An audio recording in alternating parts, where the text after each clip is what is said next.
Welcome to A Magical Life, Health, Wealth and Weight Loss. I'm your host, Magic Barclay, lead practitioner at Holistic Natural Health Australia and #1 best-selling author. In this podcast, I aim to give you practical tips on how to accelerate and sustain your health, increase your financial, spiritual and emotional wealth, and to look at something that haunts many of us needlessly, weight loss. Now, sit back and enjoy, because it is time for you to create and truly discover a magical life. Welcome back to A Magical Life. I'm your host, Magic Barclay, and welcome to Season 2. Some exciting things coming up this season. We'll have a few guests throughout the season, but we'll be talking about things that matter to you.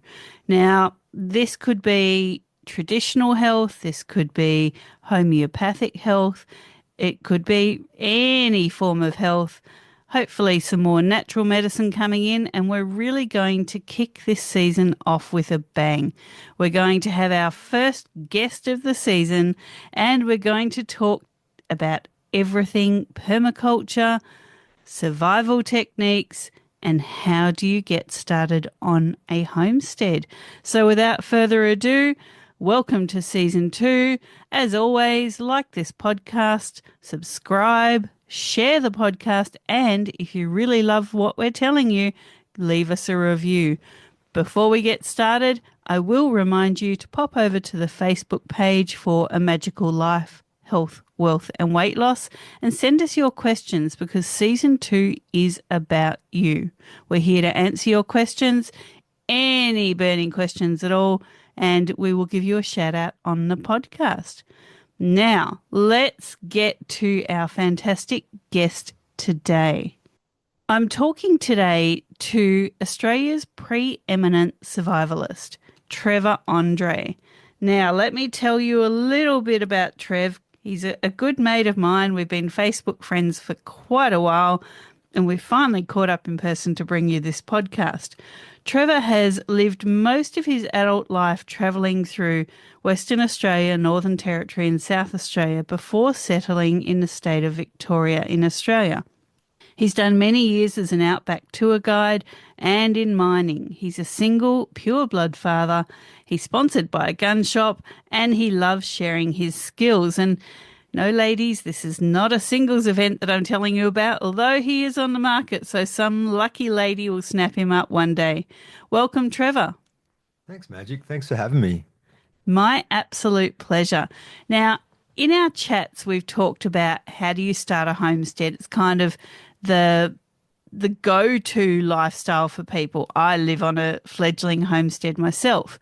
And I guess many people think it's out of their reach. I started my homestead on a suburban block and I had every inch of it producing food for my family.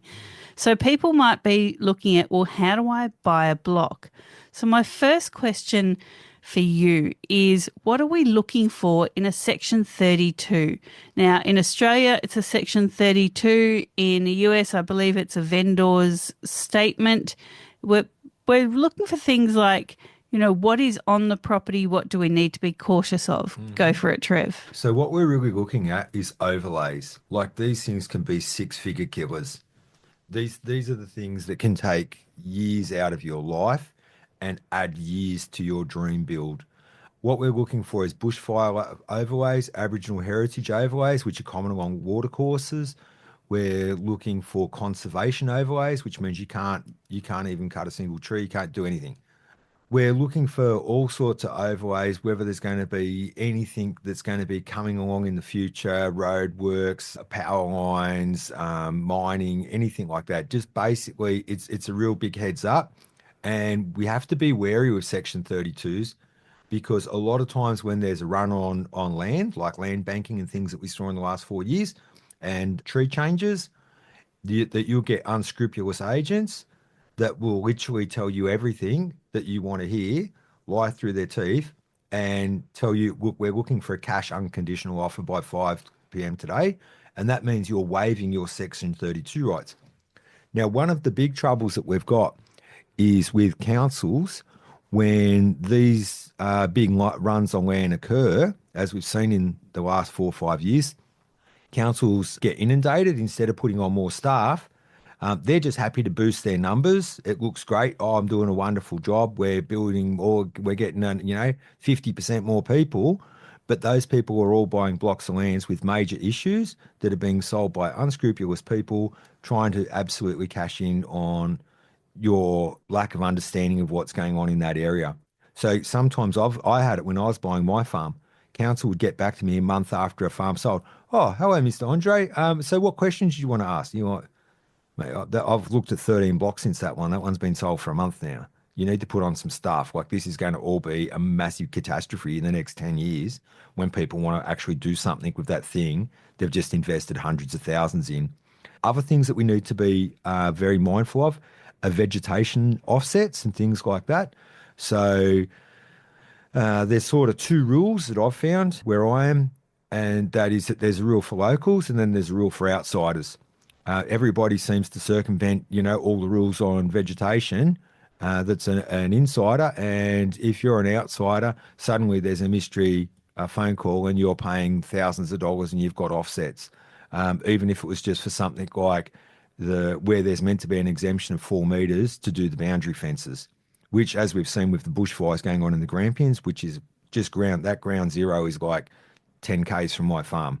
So we need to be wary of those things. Those things can absolutely, literally destroy your wealth and your mental health. Never sign off unconditional. I did it. I did enough research, I thought at the time, that would mean that I knew what I was getting into.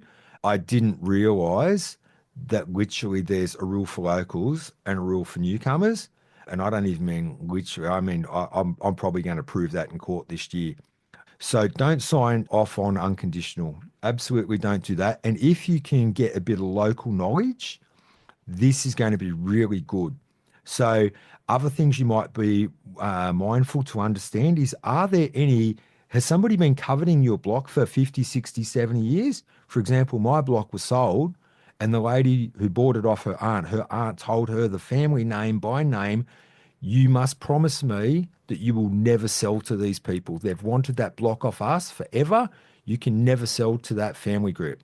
Now, I only found out 2 years later when I was thinking, why am I having all these troubles with planning issues? And then under FOI, guess whose family was all upset that I'd bought a block 24 kilometres from where their main homestead is, and they've wanted it, and they've obviously realised it's in a good location to do a business model like I'm trying to do, and this is something else you need to be wary of. When you're putting in your proposal, lots of people in the community get to see your proposal. Are you going to have a healing place? Are you going to have a wildlife sanctuary? Is there some sort of tourism thing? Is there something that like they've not realised because they've not travelled as well as you or lived your life and worked? But now they're like, oh my goodness, that's perfect. That would be a cash cow. And suddenly nobody wants you to do it because they all want to do it.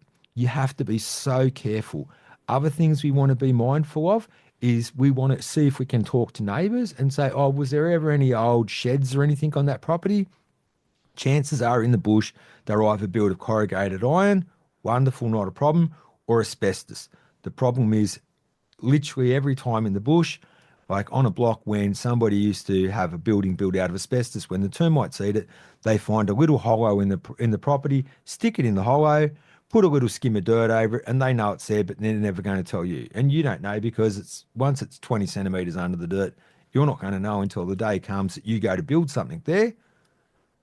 You start scraping the dirt back, and the next thing you know, you have got an EPA nightmare on your hands.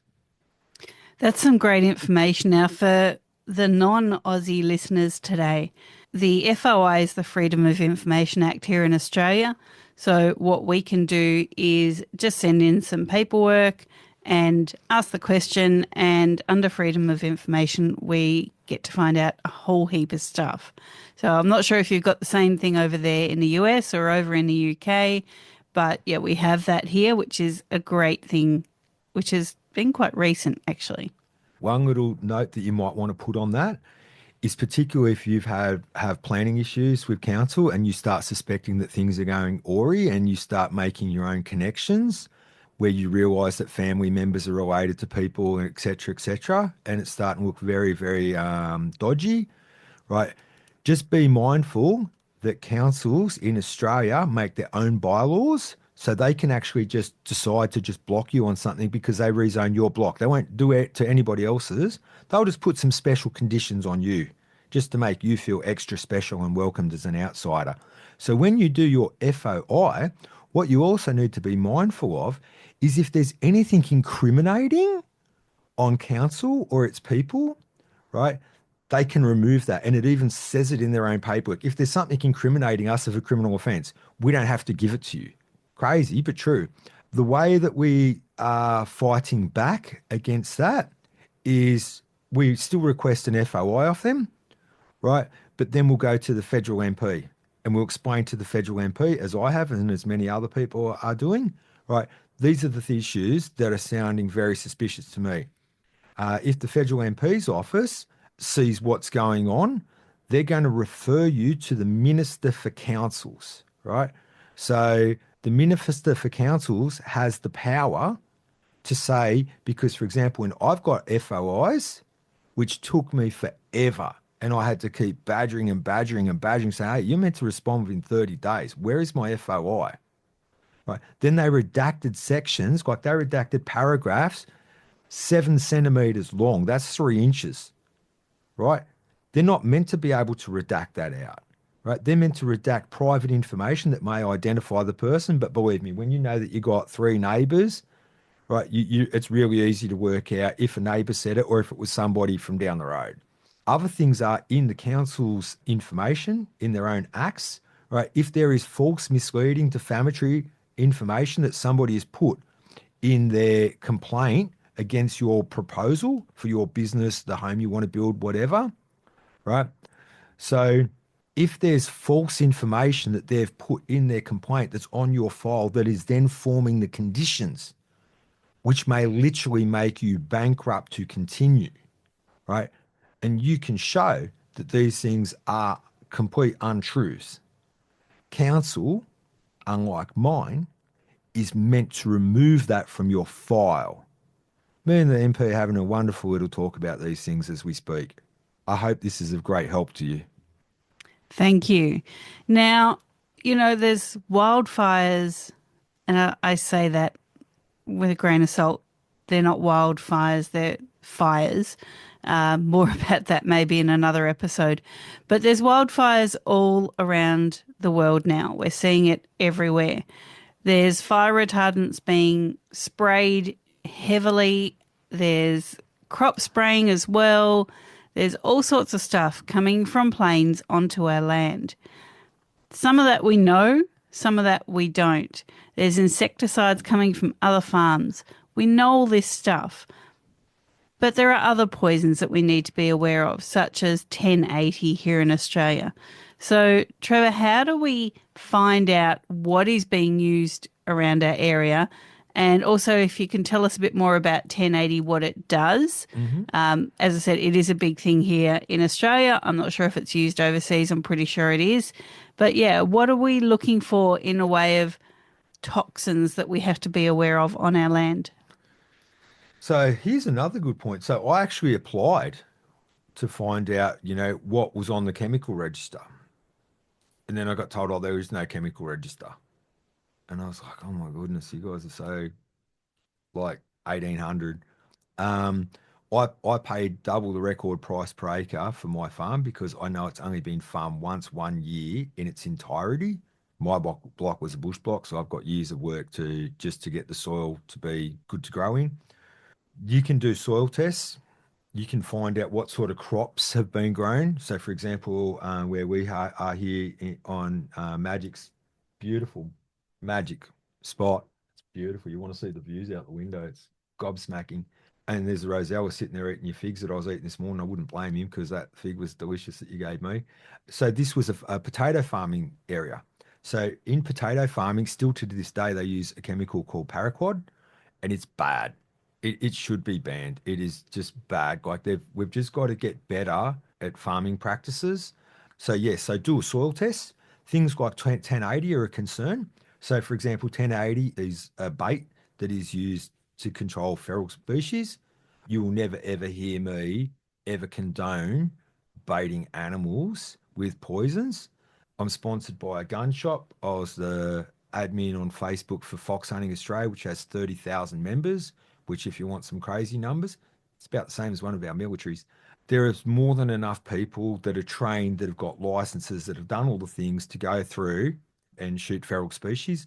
One of the biggest problems that we find with 1080 is it goes into the bones of rabbits. And then what that means is the rabbit might stumble onto your property, right? Die, get a little bit mummified. And what does Fido do? Fido goes, oh, yum, I love rabbit. A bit of mummified bloody rabbit jerky. Chew, chew, chew. Next thing you know, your dog's in a world of pain, sick with 1080 poison. These things are bad. Things that we can do when we're looking at spraying. So, for example, I won't say I got violent with people spraying the side of the road. That is then a way that gets water into my dam. I will say that I got quite heated and explained to them, don't you see that that's what goes to my dam? It's about to rain. It's forecast for a 40 mil rain this afternoon. Why would anybody with a brain be spraying when it's going to rain this afternoon? Oh, well, we just got a contract to fulfill or we don't get paid. So what I did is then I got onto Vic Roads, and I've now made that whole roadside on my place in the Grampians a no spray zone. Absolutely no one from any department can now spray on that zone. So there are things you can do. Like I say, one of the big things that you can do is just look around, find out what the history is of the place, find out what sort of crops they were growing. So like there's like the dirty dozen in the crops. So things like potatoes, strawberries, stuff like that. We know that those things are very heavily poisoned. So you want to be mindful of that. If you're thinking of growing, do your soil tests. You know, obviously, if you're going to plant yourself, you can try something like Magic and I are doing. So we're using pollinators on our farms, right? And that's just a very simple way of planting lots of natives through there and allowing your place. And I know this is going to sound totally paradoxical. I don't hunt on my farm. My farm is a haven for wildlife. Anything can live there in peace and it can eat my 527 fruit trees. I got neighbours that say, why have you got possum trees when you're growing fruit? You're a primary producer. And I'm like, you don't get it. There's a part of this that you just don't get. I've got an organic farm. I don't have to spray anything. I don't have to do anything. Nature is doing that heavy lifting for me. And then we can just walk up any day of the year and just pick something off the tree and eat it. It's clean. So, And sorry to stop you there. Trevor and I just went for a wander on my farm and we picked a fig from the tree and he ate it. And, you know, as he said, the rosellas are there now wreaking havoc on the tree. But all under the tree, I've got the pollinators. I've got some poppies. I've got cornflowers. I've got native mustard. I've got dandelions. I've got all sorts of things flowering at different times under the tree. So at all times, I've got those pollinators coming in. That fig has, while I've been here, never been touched with a chemical because it doesn't need to be. In fact, I don't even have to water it very often because those pollinators down at the base of the tree are actually holding the moisture into the roots of the tree. So there is a better way, and this is part of the permaculture lifestyle of using what nature can provide to make your produce tastier and fresher and more abundant. exactly. And the thing is, so I had neighbours within 6 months. I had, and I mean old time set in their way farmers. I had the Advocate newspaper did a story on my farm, and they showed how I'd turned this block around in 6 months. It was already starting to show like life, way beyond what the neighbour just on the other side of one fence. You could see a definite line. Their grass is short, and mine's are already growing like 12 centimeters long. And they got me to pull out a root and show how deep my roots were. And farmers started asking me, Trevor, so how do you do it? Because obviously that's good to them. They're like, you're making free feed. How do I make free feed? And and I explained to him what mycorrhizal fungi is. And so the thing is, you've got the roots of your plants, and then for a couple of meters below that, there's like invisible spider web like filaments that you can see under a microscope. That's mycorrhiza, right? And so what happens is when you've got good, if you understand this as gut health, right? When you've got that good flora under the ground, right? They exchange carbohydrates for sugars with the top plants, so they can access nutrients from meters deep and bring it up, right? And so it's a really, really, really good thing to do. But the trouble is, farmers for decades have been caught out by big pharma with a F. And so big pharma with a F is not anybody's friend on a homestead. They want to get you in a never-ending loop of superphosphate, which sounds really good, super, and it's going to make a crop yield, but superphosphate kills mycorrhizal fungi. So all you're doing is getting like a crazy enhanced little reaction on the top for a little while till that burns out, and everything else underneath is dead. You've killed off what you can understand as your gut flora. And then all the soil opens up and then all the weeds come in. So then we've got this other wonderful product called glyphosate that we're going to have to sell you. And every year it goes up about 13%. And the farmers are sick of it. And they're starting to finally, some of it 70 years of age, realizing there must be a better way. And that's why we do things like compost teas. So, for example, we'll get like a 1,000 litre IBC tank or something like that. And then all we'll do is fill it with water, put a $4 or $5 bag of compost in there. So, you know, when you go to the hardware store and you see your potting mix and it says, oh, you know, wear gloves, wear a mask. Oh, this stuff's got live bits and pieces in it, right? That is all biota. That is exactly what your soil needs in the millions and billions and trillions. So what we do is we get a $4 bag of compost and we're going to make 1,000 litres of free fertiliser. And so all we do is we get the compost bag, we rip it open, we dunk it in 1,000 litres of water, we stick the lid on, we leave it for about 3 weeks, and guess what comes out the other end? 1,000 litres of fertiliser. It's all biota. It's all going to, this stuff is going to start making depleted soils live and thrive and survive. Like when we're buying homesteads, particularly in the last 4 or 5 years, there's been an absolute tree change, you know, of biblical proportions. The amount of people that have moved to the country, never wanting to see lockdowns again, has been epic. And a lot of us got sold blocks that were sort of problematic. You know, they're the ones with the bad soil and the bad slopes and the this and the that and this and the that. And to people that are used to just, all right, well, how many tons of NPK is going to fix this? That might have been a problem. To people like us that think outside the box, that listen to our friends, that will read the books, that are like, that will go do the YouTube videos and plug in and find out, all right, now how can I fix this permanently on a budget? You know, we are the people that will, I go through Melbourne. Every time I go through Melbourne, I go home with a ute load of stuff. Everything on the side of the road that Melbourne people think is rubbish. I'm like, oh my goodness, six trailer tyres for my friend's bloody farm trailer. I've got to bring 6 tyres home this afternoon. You know, we can find things on the side of the road, old containers and stuff like that, that we can repurpose.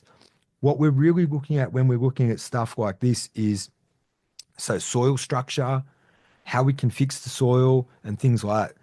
So Magic's probably going to ask me a couple of bits about that, and then we'll really go into depth with the actual hands-on and feet on the land thing of, okay, we've looked at the legals, we've found out what we've got to find out as much as we can, and don't worry, there'll probably still be some little surprise you didn't find out, but at least you've controlled whatever you could control. You've got as many ticks off the legals as possible.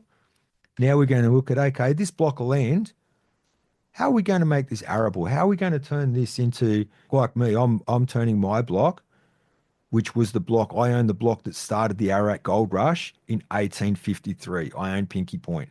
And I suspect that anybody that didn't know what to do with it from a tourism point of view saw my proposal and went, he can't do that. We should have done that. He's not even a local, right? But I've been turning that block into a fruit forest for 3 years now. In 5 or 6 years' time, you'll go to drive to the Grampians and everything will just be this dirty, great big monoculture of sheepgrass.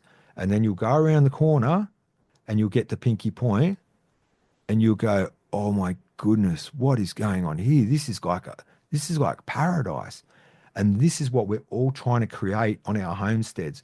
We're trying to make it these beautiful permaculture loops, self-sustaining platforms that in 60 years' time, I'm growing trees now that I know I will never see get to their full life, like oaks and stuff like that, that then obviously are inoculated. They're going to grow truffles. My great grandkids will probably be selling truffles and things. So how do we do it? What do you reckon, Magic? Yeah, look, there's a lot we can go into. It starts with the soil, Trev, and you mentioned that just before. Now, where I am, ex-potato farm land, not particularly on this property, but around the area, it's very, very acidic soil. So, the layers in this land are amazing. I cut out a whole area to put a veggie garden in. The topsoil, absolutely beautiful, rich, fully abundant. I've never seen so many earthworms in my life. And then we go down a little bit further and it's very loamy. And then we go down a little bit further and we hit clay. So, 3 meters down, this is pretty solid clay land. How do we look after the soil and particularly tell us about pH? How can we adjust it? You mentioned all the people that, rock up on some land and go, a bit of NPK is all we need. And, they'll use this and they'll use that. Tell us what we can do. Yeah, so pH, that's such a good question, Magic. So pH is vital. So if you understand pH, we all know pH is like, what's in a swimming pool. Too much and your eyes are red and too little and, you got your eyes need the drops in them, right? But pH in soil is different. So pH in soil, you need to understand as the lock that needs to be opened, right? So quite often in the cities, for example, people get a new block of land, they'll put in all their plants, it'll all look lovely. 3 years later, it's all dead. I had it once when I was a landscaper. I did 10 years self-employed as a landscaper as well. I was doing a landscaper at Henley Beach in South Australia. Neighbour across the road says, "Oh, tell me, young fella." Yeah, I said, "I see what you're doing over there. You seem to know what you're doing. Mind having a look at my front yard. There's something's going on here. I don't understand." And I said, "What's wrong?" And I had a look, and it was all Morea paniculata and stuff. And I said, "Doesn't look good, does it?" And I said, "What'd you spend on your front yard?" He says, "Oh, the landscaping cost me 25,000." And I said, "It's just about dead, isn't it?" And he says, "Yep." I said, "How old is it? About 3 years?" He goes, "How do you know?" I said, "It's your pH." No, no, no, no, no, no, no, no. It's not the pH. He says, "No, no, no, no, no, no." And I said, "Mate, I'm going to pull out a $15 test kit and I'm going to prove to you why your place is dead." I said, "You still fertilising it?" Yeah, yeah, yeah. I can't understand it. I give it water. I give it fertiliser. It's not responding. I said, "It's your pH." Went back over my ute, pulled out a $15 pH test kit that you can buy from any hardware store in Australia. Went over, did the test, and it's as simple as making a coffee, doing a pH test. Right, you get about a spoonful of dirt from, about a few inches down. You mix it up a little bit, so you powder it up, and then all you do is put 3 drops of the precursor on there, shake a bit of the powder. There's got a little chart, and it'll show you what colour it is. If it's purple, it's alkaline. If it's orange, it's acidic. And this was really purple, right, which is really alkaline. And I said, "Now, do you see this?" I said, "Your soil is out by about 150, 200 times." I said, "That's why. It doesn't matter. It cannot, until that pH is right, it can't eat the fertilizer. So it has been starving to death for 3 years and is all about to die." And he's like, "Oh my goodness." He says, "I don't believe that." I said, "Well, that's how it is." So for you, Magic, you've got acidic soil, same as me. My block was 4.5.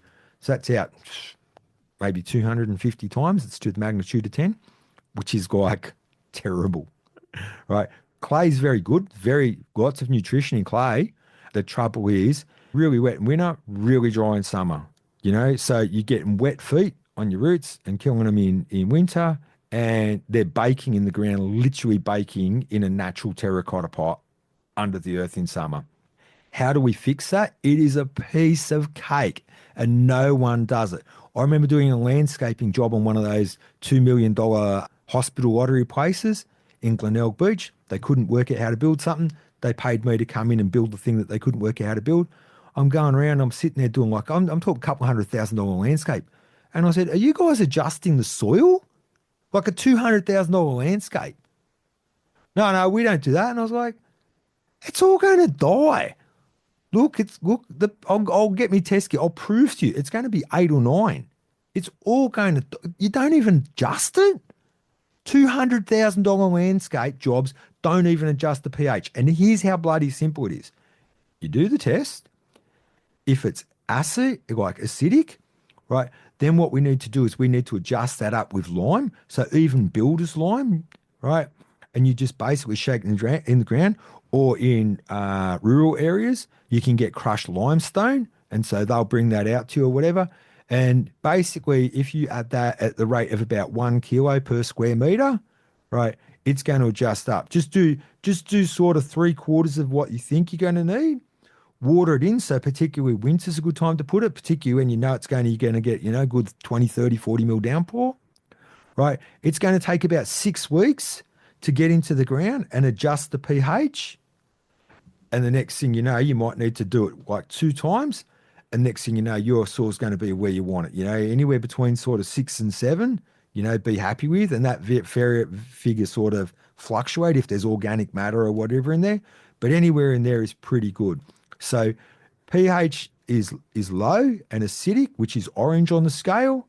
You use lime. If it's high, like 8 or 9 or something like that, it's going to be really purple on that little chart that you're going to use, right? And all you're going to need for that is sulfur, right? And that will bring it down. That's really what you need to know. And honestly, this is step 1, right? Particularly if you're getting a bush block like me. I picked up, I don't know how many thousands of sticks. If God told me one day when I meet God, if God said, Trev, you're not going to believe this.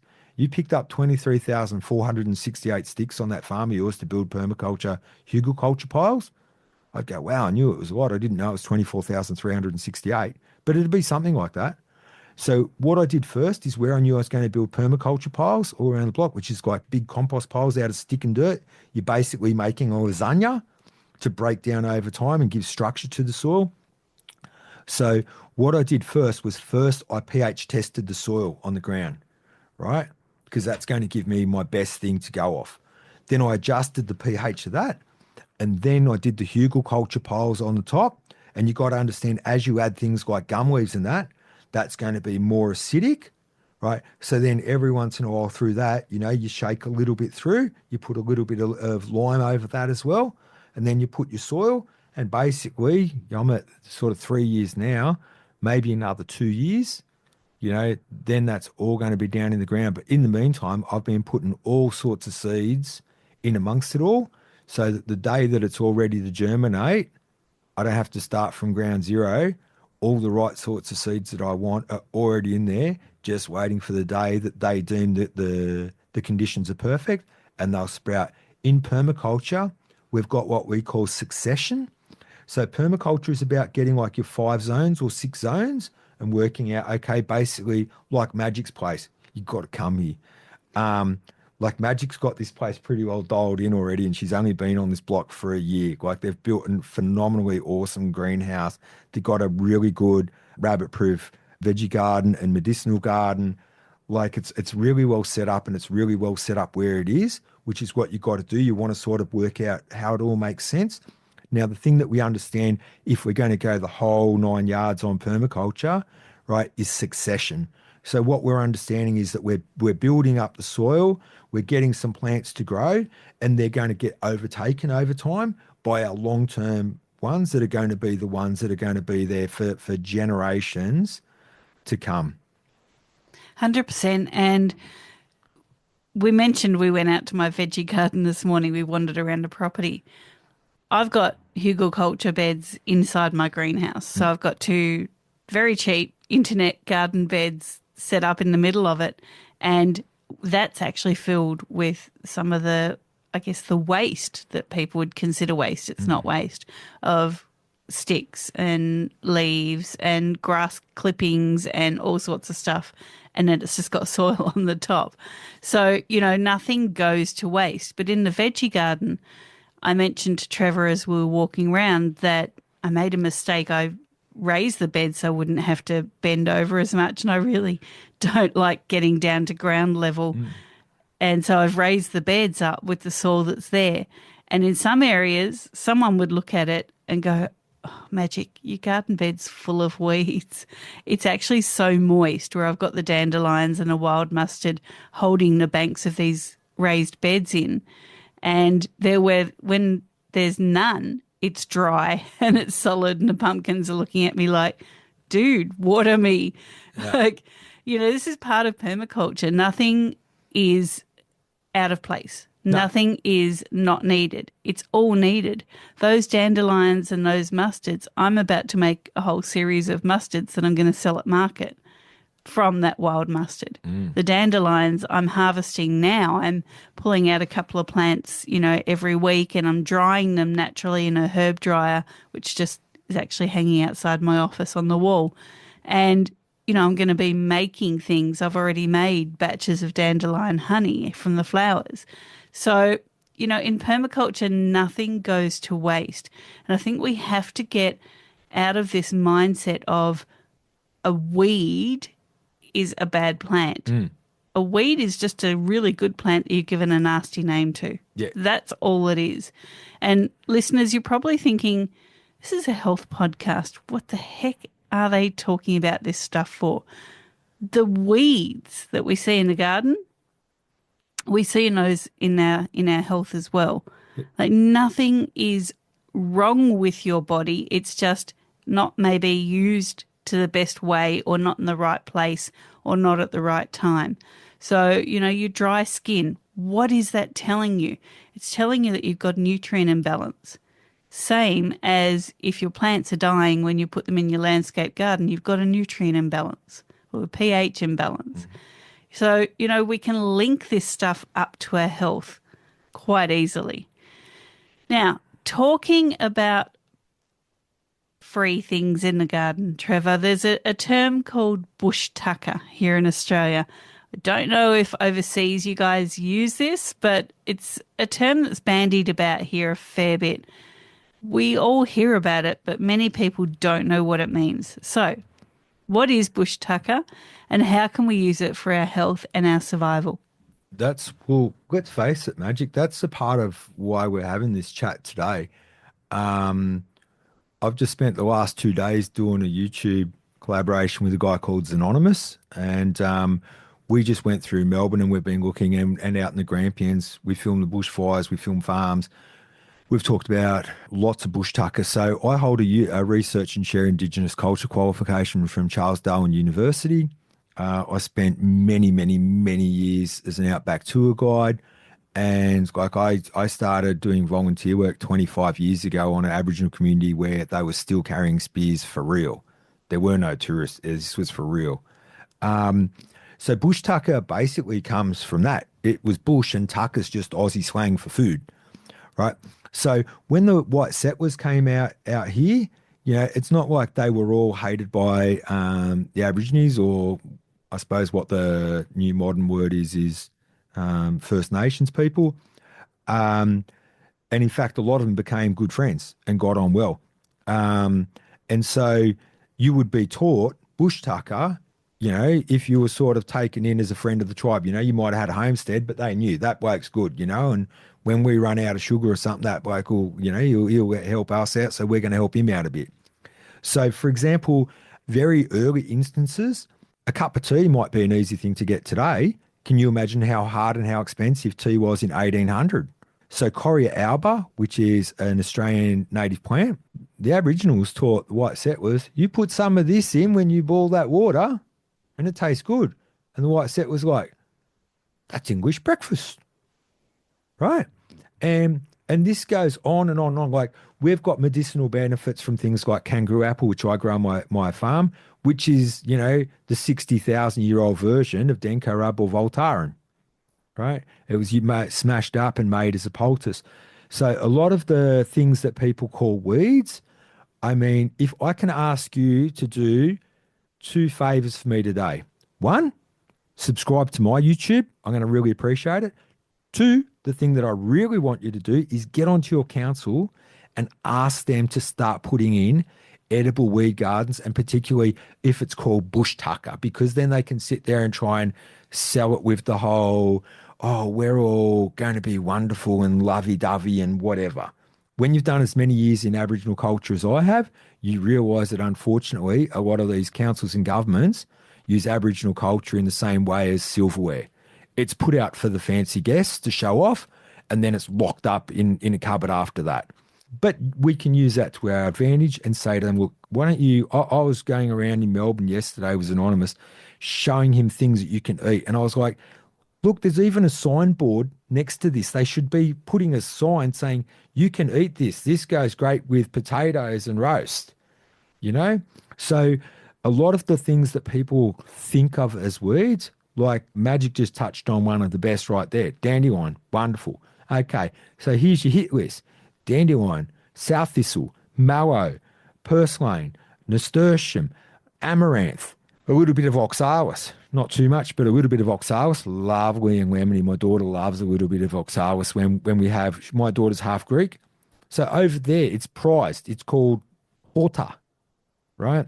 Even when we look at things like stinging nettle. Oh, stinging nettle, how horrible. No, how lovely. You blanch it for a minute, right? Chop it all up, put a little bit of olive oil with it, bit of cracked pepper, bit of salt, as with all bush tucker, right?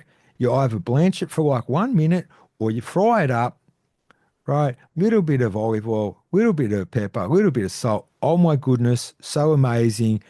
Great with anything like white meat, great with fish, great with anything like red meat, just wonderful. But what's it got? Okay, it's high in A, B, C, K. I mean, the levels of potassium and stuff in things like puha. So puha is like in Maori culture, this is prized, right? This is A, B, C, K in great levels and heaps of potassium. And like, I mean, you know, don't believe me. Get on Google and have a look. Like this stuff is what should be sold in shops, but they won't sell it in shops because they know this can grow in any season, any soil type, any time of year. And these are all superfoods, absolute powerhouse superfoods. So why are we here today talking about permaculture and homesteading on a wellness thing? Because a lot of you guys are sitting there wondering, how can I utilize my backyard better? Or if I've got a rental, like Anonymous said to me yesterday, but Trev, where does prepping sit with me? It's easy, man. Petition councils to make the Merry Creek a bush tucker corridor. Instead of them having one little token, little sign, or Aborigines used to live here and blah, blah, blah, blah, blah, show what it was. Put bush tucker all along, don't poison it, and say like, okay, this is all ready to eat, this is in season now, blah, blah, blah. Use our rates for good. We are in an economic financial crisis. There is a cost of living crisis.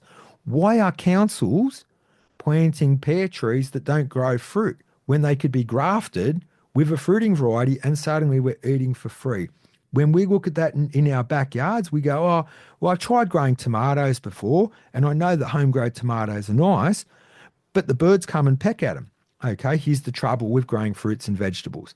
In season, in ideal conditions, 50 to 100 days is going to yield you your harvest. Now, here's the magic of bush tucker. It doesn't need to grow a fruit.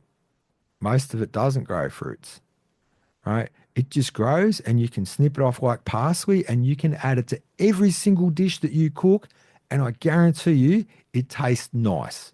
You give it a cook for 1 minute, like they can all be cooked in whatever. Like I just said, puha, that's south thistle, right? In Maori culture, they got a thing called a boil up. The next time you're in the supermarket and you see a Maori person pick up like a big pork bone, like a shoulder or something with a bit of meat on it, you say to them, ooh, you having a boil up? And they say, ooh, the boil up? Like me, I'm a guy, so they call me bro. Boil up, bro? How do you know to boil up? Oh, I eat the boil up all the time. You put the tomato sauce with you? Oh, you've got to have the tomato sauce. That makes that extra special, right? So what they do in these cultures, this is like my mate who's Charlie, like my mate Charlie's married. Right? Puha boil up is Maori peasant food, right? So how are you going to feed your family huge doses of vitamins and something that's yummy? You get a bit of like a bit of meat with a bit of bone, you throw it in the pot. If you got some potatoes, some carrots, and then they go out and they collect bush tucker. So predominantly south thistle, and if they can get a bit of watercress from a running stream, bit of watercress, pop it in the pot. And the how do you think these people are so big and so strong on a budget? 100%. All right. So we've bought the land, we've adjusted the soil. Now, particularly where I am, and I'm sure a lot of people have this issue, we're overrun with rabbits, foxes, and deer. So it's time to learn hunting. What's our first port of call with hunting? Is it getting the gun license, and how do we go about that? So it's a good question, Magic. So um, a gun license is good because it enables you to get free food and it enables you to do conservation hunting. So where you're actually hunting feral animals, right, without using poisons. It's the cleanest way to do it. So to get a gun license in Australia is, I wouldn't say easy. It's something that you need to be, there's checks and balances. It's not like other countries. In Australia, they vet you pretty heavily. They're going to check you all out. It might take up to a year, right? In terms of getting a license, I'm sponsored by a company called Global Weapon Systems on Sydney Road in Melbourne. If you go there, they'll give you a special. All you have to do is say, "Oh, Trevor, I heard a thing with Trevor. Apparently, I can get my gun license for $50," and they'll welcome you in like family. So you've got to do a safety course, takes a couple of hours, right? And then you're on your way. You got your basically you're going to get your license after that if you don't have a criminal record, etc. So the things that we want to know for homesteading are, what sort of things are causing us problems. So, for example, foxes. If you don't live on the land, if you don't have chickens, you won't realise. But currently, even an Isa Brown's fetching $30. It's very easy to lose $600 worth of chickens. And as we've seen with her avian flu, the amount of chickens that are being destroyed around the world and in processing facilities burning down and things is quite large, and it's only adding to the cost of purchasing a chicken. So you're going to want to get rid of foxes in your area. A lot of times the rabbits are going to absolutely decimate anything you're going to try and grow. It only takes a couple of rabbits to actually deforest about a hectare of land, so like 2 and a bit acres. So it only takes a few rabbits to cause quite a big trouble. It's very easy to get very good at shooting. You're going to want like a 22 rifle, right? You can buy something like a JW15 Norinco for about $600 as a brand new setup. You could get a cheaper sort of gun that's secondhand for sort of, $200 to $300. And these things use bullets that are about 7 cents each. It's going to take you about 500 bullets, right, of practice shooting, and you will be a very, very confident shooter. So, we suggest going to a target range, or if you've got a farm, set some targets up in your backyard, shoot downhill, shoot uphill, shoot the wind to the left, shoot the wind to the right. Watch some videos. I've got some videos that show you how to do these things, right? And learn how to sight in your rifle, which is called zeroing in. And the reason for this is we want to be really accurate, right? I don't know of any hunters that go out to like maim something and cause it suffering, right? We want to just shoot the thing in the head. It's instant. One day it's running around and the next thing it's gone to sleep, right? We don't want to gut shot it or anything like that because it destroys the meat. It's totally unusable. And so people that have got cats, people that have got dogs, people that want to learn all the recipes that our grandparents lived, survived and thrived on, particularly in the Great Depression, fricasseed rabbit and all that sort of stuff. I mean, this stuff's beautiful and it's really high yield. You can save so much money on your budget. It will absolutely blow your mind. If you just shoot a few rabbits a week, suddenly you're like, oh wow, there you go. We're just going to have slow cooked rabbit with some veggies, bit of celery, bit of garlic, a little dash of red wine. Just phenomenal, really good eating, really clean eating, and you're eating things unlike all the garbage in the supermarkets now. If we're going to talk about wellness, let's be honest, right? Let's be honest. There are products now that are still experimental and not even that experimental. I mean, look at Balva in milk and stuff now. We know that this thing's caustic if it hits your eyes. We know that if you get the raw product on your hands, it can lead to male sterility.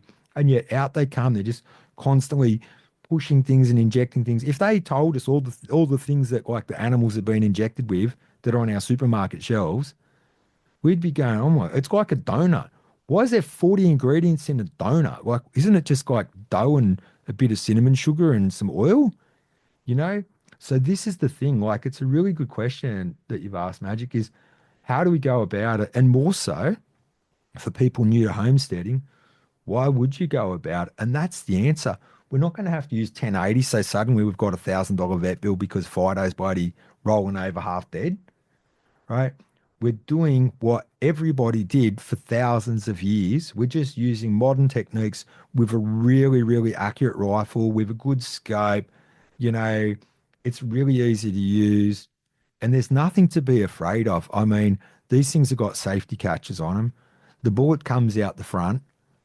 You know not to just point it around in the wind. You do your safety stuff. And if you want to actually get good at this, or you've bought land, for example, you know, you can just meet local people and say, oh, look, to be honest, I'm not really from the land, you know. And particularly what we find in the awake community is there's a lot of mums who hubby's gone off wherever, you know, he's moved on to family number two, and for some reason he's forgot that his boys or his girls or both need that kind of hands-on. How do you use tools and drills and hammers and saws and even up the guns, you know? And there are people like me that absolutely love newbies. You know, I'm a dad, I've got an 8-year-old daughter, and even when it's like, you know, 23-year-old guys, you know, whose mum's got me to come on their farm to show their kids, okay, we got our license, we got a gun. How do we go about this? Because all we know is it's a gun and that's it. You know, it's not a whole beat your chest, and you won't find blokes like that. The shooting community is very, very different. It's quite an embracing and welcoming community. There's pages like Fox Hunting Australia, for example. You go on any other Facebook page in Australia and you ask a question. So I'll give you an example. You go on the cast iron camp oven cooking page. You say, oh, I just bought some cast iron pans and they're rusty. How do I season these? And you're going to get run down. Your first day on the page, 30 people going, oh, don't you know, blah, blah, blah, blah. Everybody knows that. Oh, I can't believe people are still asking this question. Right? You go on a page like Fox Hunting Australia, which I used to admin for 5 years with 30,000 shooters that's still going strong. And you say, oh, I'm not sure. Should I get a 223 or a 243? And in 13 seconds, you're going to have 30 people that know what they're talking about holding your hand through the process saying, well, that's a good question, you know. Are there neighbours more than 600 metres away from you? Is your place forested? Is it hilly? Blah, blah, blah, blah, blah, blah. You know, it's a very different thing because the shooting community doesn't have to pretend to be keyboard warriors or tough or bravado or whatever, because we've all got guns, right? We don't need to impress anybody that we're tough or hard or the best or whatever. It's really bizarre. It's the only forum I've ever seen on Facebook where that level of keyboard warrior does not exist at all. You can be a total newbie and no one's ever going to say, oh, you're the 12th person to ask that question this week. Out comes the 30 or 40 people like me that loves newbies. So let's talk about shooting a little bit. Before we do that, there's probably some listeners out there that are thinking, well, I love animals. Why will I shoot them? I'm going to tell you from personal experience that my farm here is a wildlife sanctuary. We have a young mob of kangaroos. We have lots of wombats on the property. We have echidnas.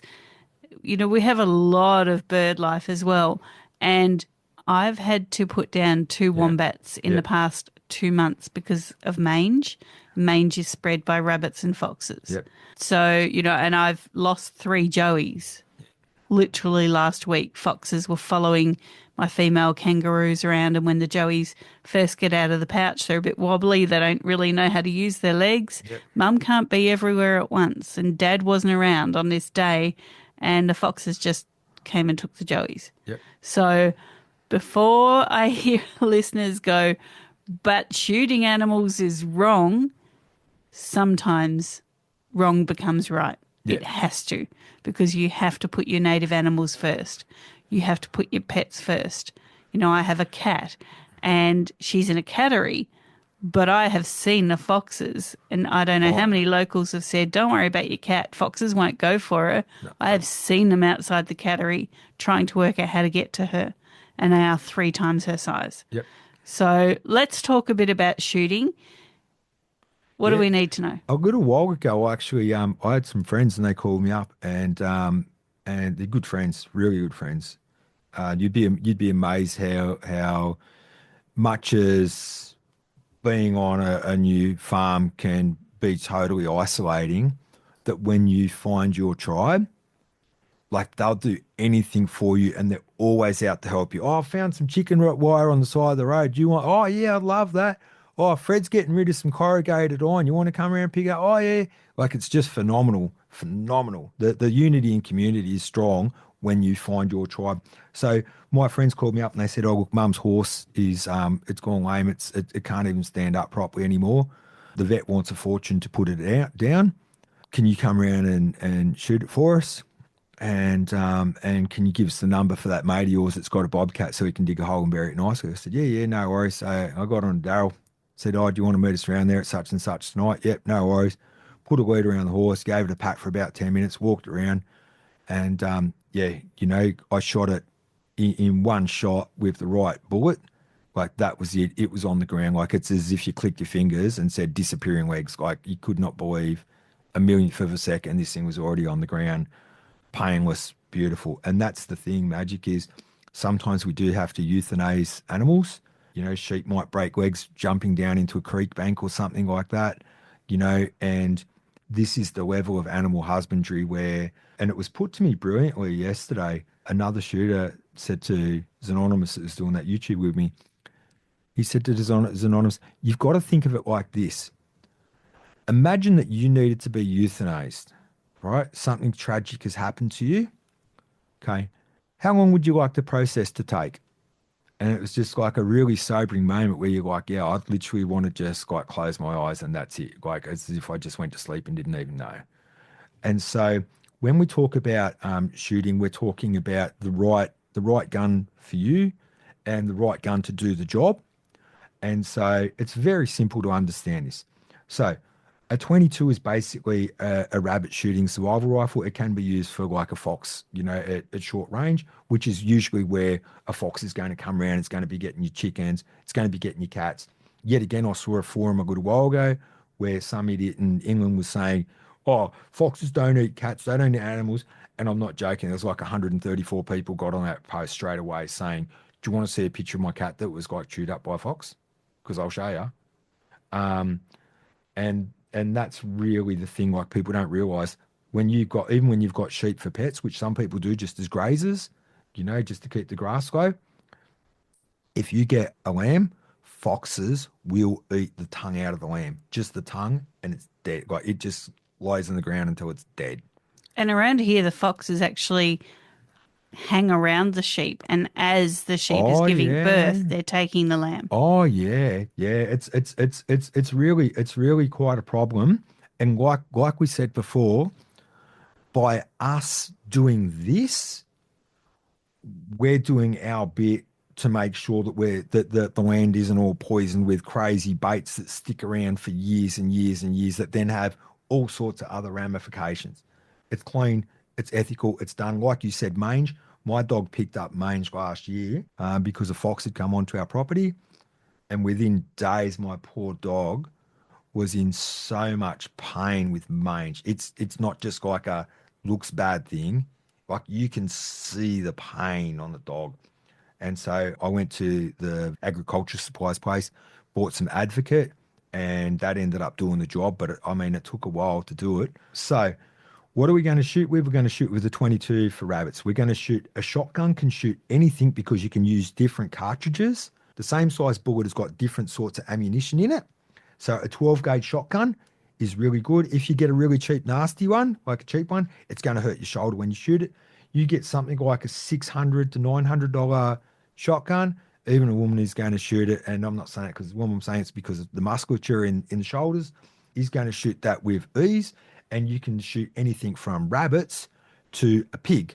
Like you've got to understand that some listeners would be in parts of the country where pigs are a massive problem, and like a pig can kill your dog, easily. A 100 kilo boar will rip your dog to pieces and then eat it. You can get, when we're talking about shooting longer ranges, if you've got a bigger farm, we're talking about things like a 223 rifle or a 243 rifle. If there's things like deer, right? Now you've got to understand, in a lot of national parks, deer are actually feral in Australia. And what happens is, if we, the shooters that are licensed, to have the right permits and all that sort of stuff, if we don't do this conservation hunting on the ground and harvest the meat, here's what does happen, right? They get people in helicopters who shoot them, and quite often they're what called gut shots, right?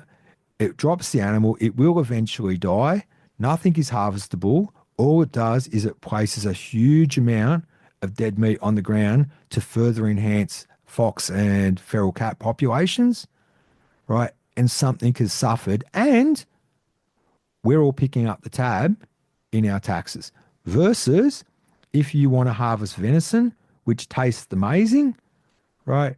You can go into a national park or a forest, you can legally hunt one in the right hours, in the right time, and you can harvest all that meat, take it all out, take it home, put it in the freezer, turn it into sausages, turn it into whatever you want.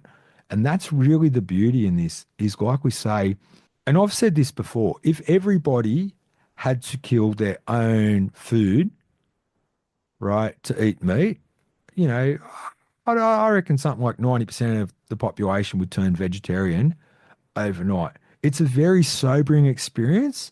For me, for example, I used to shoot kangaroos for a big farmer in South Australia that owned big flour mills over there. And I did years and years as an outback tour guide. I've got friends that own refuges, as in wildlife refuges. I've had kangaroo kisses hundreds of times with joeys, hundreds. All right. And so for me, I've found that for me, I don't like shooting female kangaroos. I don't like finding it joey if I'm going to control kangaroo populations in places where farmers rely on their lucerne paddocks, so that they don't have like a $30,000 or $100,000 stock feed bill that year, because they're trying to grow their stock feed, but it's been eaten out of that paddock, right?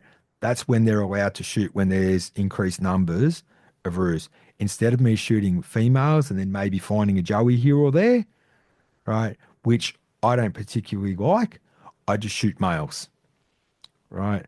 I shoot males, I harvest all the meat, and for me, that's the way that I go about it, right?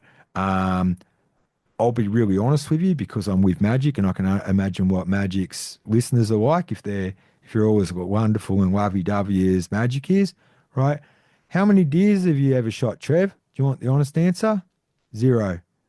I've never shot a deer. I've had deers in my sights before, and I'm like, go on, mate. You go, right? That's not to say that I never will. For me, I do what works for me. I'm signed off on thousands and thousands of acres to shoot on. I get that for food. So predominantly I get rabbits. Me and my dog Sweetie love rabbits. It's really good, really healthy food. If I'm going to shoot roos, you've got to have a permit. And like I said, I only shoot males, and then I harvest all of the meat, right? Like, you'd be amazed that when I shoot something, and there again, rams, so farmers, when their rams get all old and tough and whatever, and they're looking like they're going to drop dead in a few days, right? Farmers will ring me up and say, oh, hey, Trev, if you want a ram, I've got a ram in that paddock sitting there waiting for you. You shoot it and you can take the meat. No worries, I'll do that. Like, the trick to like making ram taste like lamb is you get Patax, like and subscribe, Patax. You get Patax Rogan Josh, right? Any kind of meat that's like, like that sort of male meat, it's got like kind of a bitterness to it, right? A little bit of vinegar in the pot and slow cook it, and it takes away all of that gaminess, and it's amazing. I've fed, like, I got married shearing contractor mates, and like nobody eats ram. Like shearers don't eat ram. They're like, ah, blah.